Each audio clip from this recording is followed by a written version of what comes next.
Hey everyone, and welcome to my Procreate 4 demo for the piece I call Mrs. Claus. Last year I did this right here. It's Santa, my version of Santa. I did it for Christmas, and this year I thought it'd be fun to do a companion piece. So here's my Mrs. Claus piece that I tried to have sort of like match up in a lot of ways. So I'll take you a little bit through that process here. So first I load in the lines from the Santa so that I can make sure that I get the proportions somewhat close so that they look like they exist in the same world. I actually at work right now I'm doing a lot of like turns and characters that have to sort of exist in the same universe, and it's always really funny when you're not just free drawing that you realize that like when you crunch certain proportions on one character and then you try to take them over to another, you don't necessarily run into problems, but you start going like, oh, I'm not going to be able to interpret that shape the way I thought I would, or I'm not going to be able to do that the way I thought I would. So that's kind of a fun aspect of doing this. You know, right now Santa is just like a big bell, and if you were to go in and analyze his anatomy, it'd be pretty goofy. And with Mrs. Claus, I wanted to have her in this like big winter coat, but I wanted it to be kind of cinched at the waist, and so that meant I was very clearly defining where her waist was going to fall. So when I was doing that, I had to, sort of reconcile, well, the torso is only this tall, and then from her waist all the way down to her feet is fairly long in her whole like character design. So it's almost like her head is one head tall, and then it's almost like her whole upper torso is one head tall, and then the rest of her body is like 3 heads or 4 heads or something, which is just sort of fun to play around with. So while seeking consistency, you can see there's some horizontal lines there that I was using to line up, but then those sort of go out the window pretty quick because now that I have the approximate sizes of everything and I'm going in and roughing in the design, you'll see me start cutting things and rotating things, so those lines become pretty irrelevant fast. Procreate doesn't have guides, which is sort of what I would normally use for something where I'm actually trying to make things really cleanly line up, but I didn't really care about it being hyper accurate. It was more about just getting everything into the ballpark. So you can see I'm designing on the page, which is usually what I do when I'm drawing for fun. There's not a lot of iterations here. It's literally just this is what I think should work, and then I stop and think about it for a second, and then I add this and add that. So just sort of the way you normally draw when you're doodling. You're not going to see you're not going to see multiple passes at this. I sort of already knew where I wanted to take her, and really the biggest thing I didn't know was what's her hair going to be like? And then I was like, short and like up would be really fun. So that's sort of how we ended up at this version of Mrs. Claus.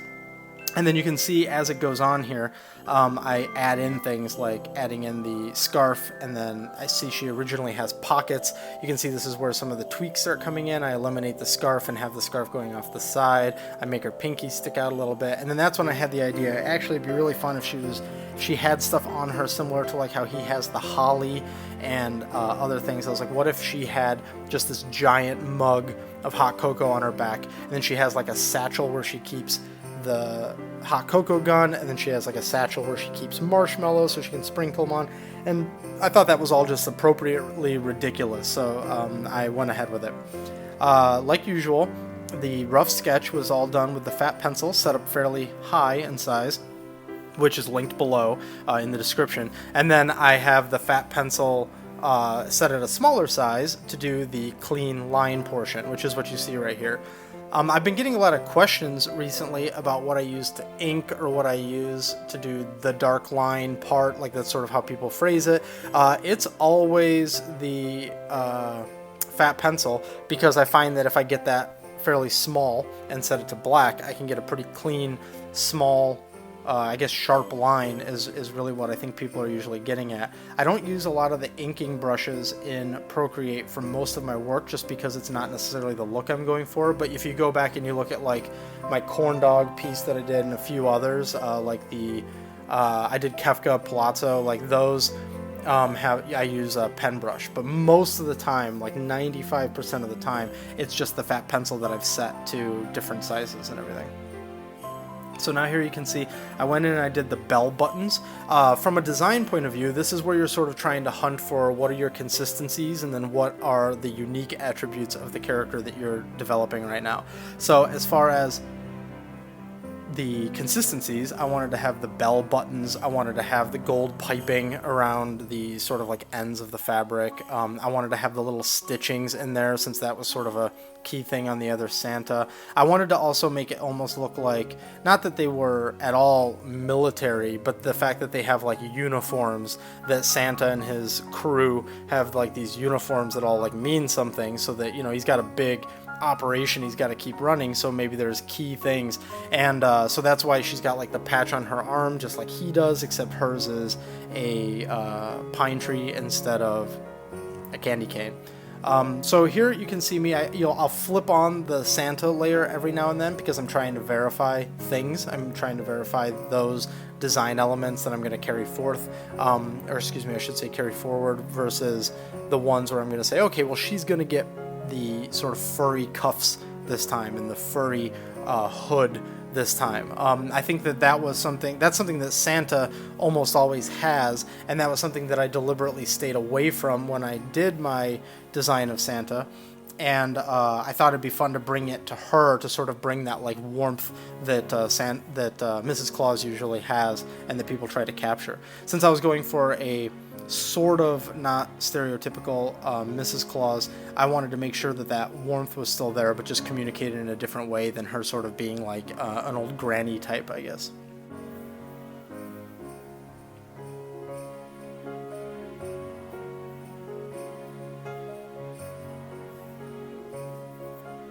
So now we're just moving on to her sort of puffy, snowbally tassels for her hood.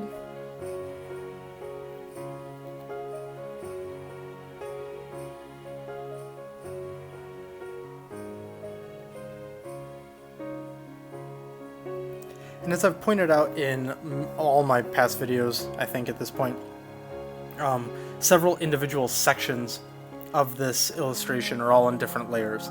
Part of it is to be non-destructive, a part of it is also so I can just draw through more easily and then erase it without having to be, in that case, destructive. And by that I mean, instead of having it be revisions, it's more so I can draw through, like right there, how I just draw that line through, and then on the separate layer I can erase the piping that continued through the hood.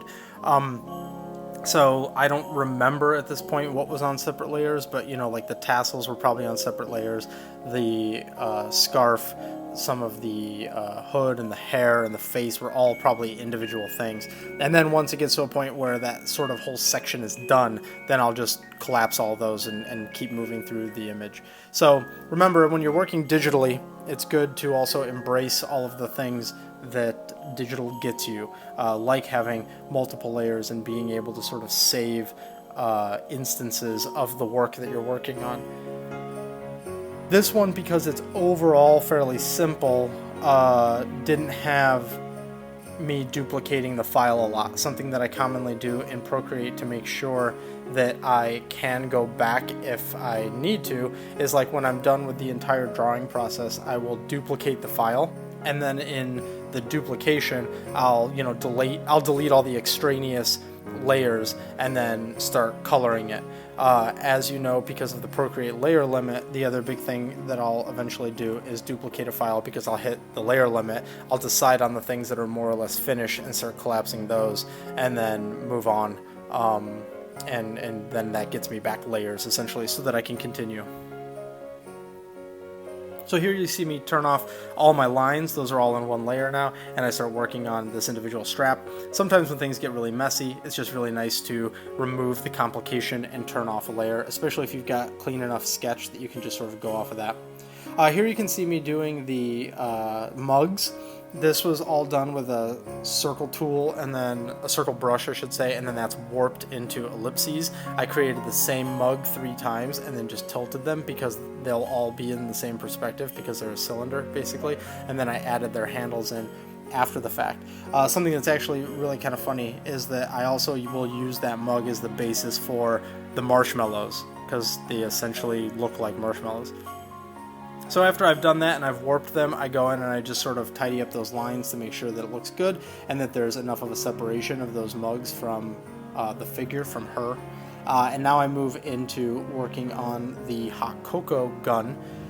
I didn't really have a super well thought out design for the hot cocoa gun. I just sort of, you know, when I was roughing it in, I made it with this, it's sort of shaped like a blow dryer, really. It's got like this big sort of circular part that goes into like the gun handle, and then the nozzle, the barrel, whatever you want to call it, goes into the holster.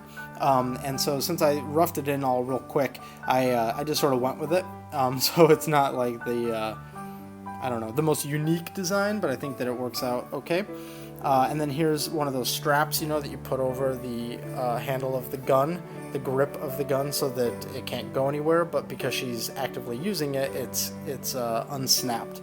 But you'll notice here that in the middle of it, I want the whole dispenser to have like a different weight to it and have it be tipped over because the holster is a little bit big. So I will actually take that whole thing and I'll scoot it over so that it's resting on the outer rim. That just happened right there. And then you can see now my strap is a little janky. So I move the strap over and then I extend it on the other side. So you can see it's got this big arc to it, like it's, you know, a piece of leather that's sort of been bent a certain way for a while. And then it can be snapped in. So now we're just adding the mushroom sack.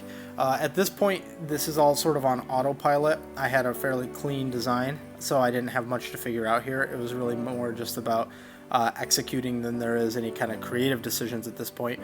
A solution that you're going to see here in a second is around the marshmallows. After I duplicate the mug and use that as the basis for my marshmallow, I then keep duplicating that a bunch right here to create a cluster.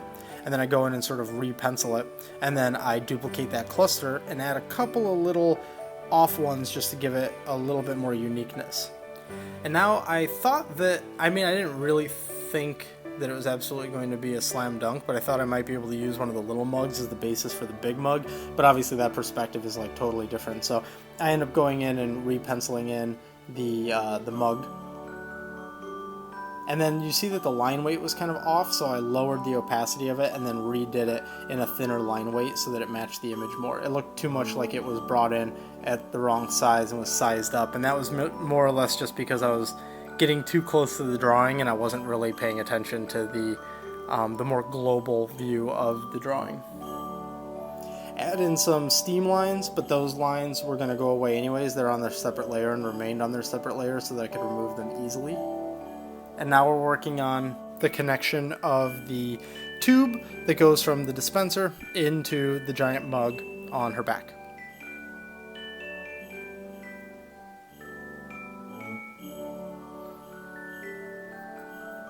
Now we're moving into the painting. So for this, I wanted to try and capture the same look as I did on Santa. I have no idea what brush I used on Santa. If I were a better man, I could have gone back to my old video of that and see if I mentioned it, but I am not, so I didn't.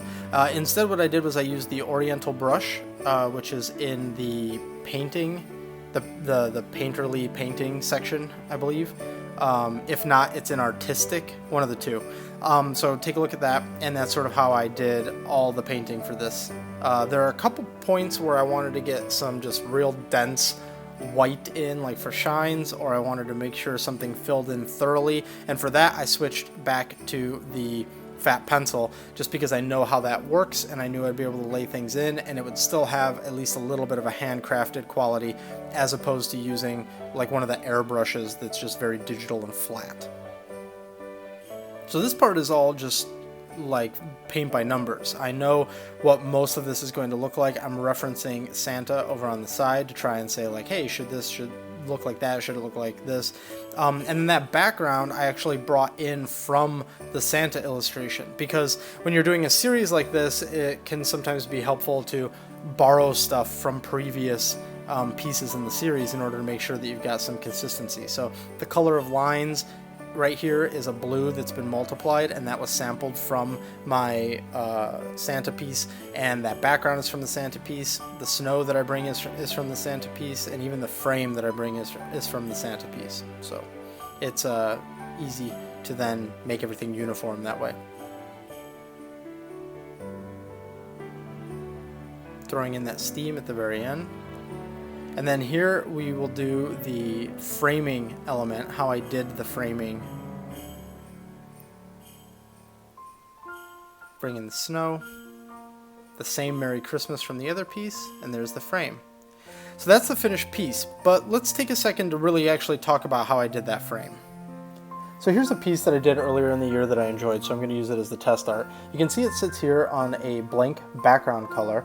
So first thing we're going to do is take that art and we're going to shrink it. I use magnetic just to make it even on all sides, and then I might crop it later if I want that to be completely even on the tops and bottom. And then we can take that background layer and even adjust its color, because we might want it to be, in this case, like a little bit more yellow to sort of fit what we've got going on here. And then I'll take the layer that has the art on it and I'll select it.